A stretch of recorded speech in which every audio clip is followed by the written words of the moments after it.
club officials had warned him to wait, but Guillermo Varela was feeling superstitious ahead of the German Cup final.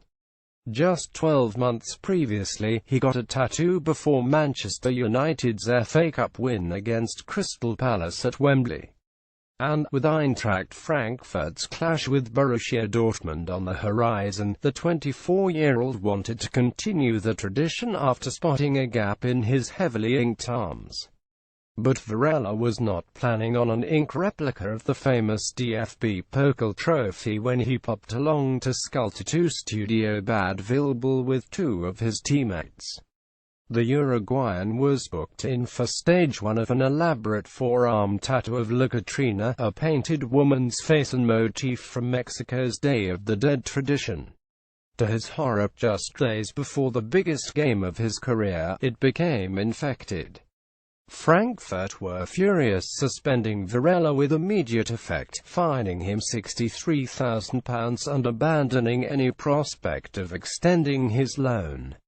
Given how Varela was understood to be on £4,000 a week at United, that was the equivalent of around 4 months' wages.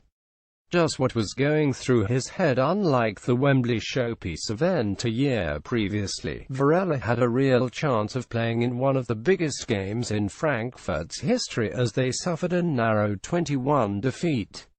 The Uruguayan had featured in 5 consecutive games in the run-up to the final in Berlin and looked to have put his injury hell behind him.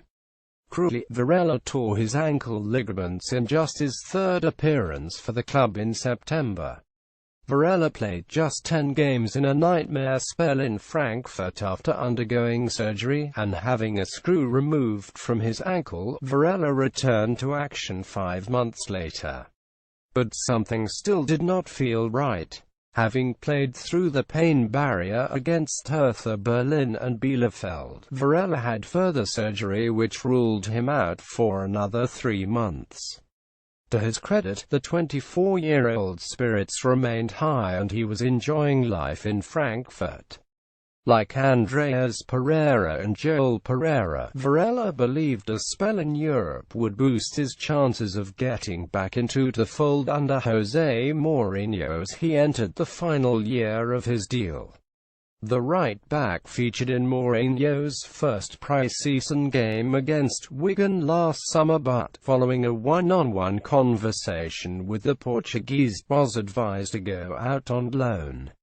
Varela made just 1 appearance under Mourinho last summer, but that hardly sounded the death knell on a top-flight career in Europe. It is easy to forget that Varela, David Moyes' first signing, was one of the first youngsters to break through under Louis van Gaal following a loan spell under one Zinedine Zidane at Real Madrid. De Castilla handed his first-team debut in December 2015. The right-back went on to start 9 games in the following 3.5 months. Among those starts was an impressive display against West Ham, his 6th match in 20 days, when he denied an informed Dimitri Payet a clear 1-on-1 at the death. Old Trafford rose to applaud him when he went off on the 87th minute, something Varela never forgot. But his failure to track Philippe Coutinho for Liverpool's opener in the Europa League clash 4 days later saw him frozen out for the business end of the season. Manchester United player set to leave the club. The result at 24. Varela has just 55 first-team appearances to show for spells in 4 different countries since his first-team debut in 2011. It was hard to imagine him having a career at Old Trafford at a time when Timothy Fosu-Mensah has impressed at right-back, and Joe Riley has come back into the reserves.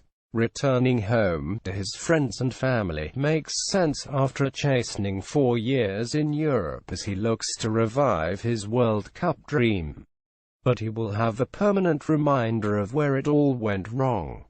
That chilling image on his right forearm will haunt him for the rest of his life. Get all the latest Manchester United news first with our new app. Download it here now.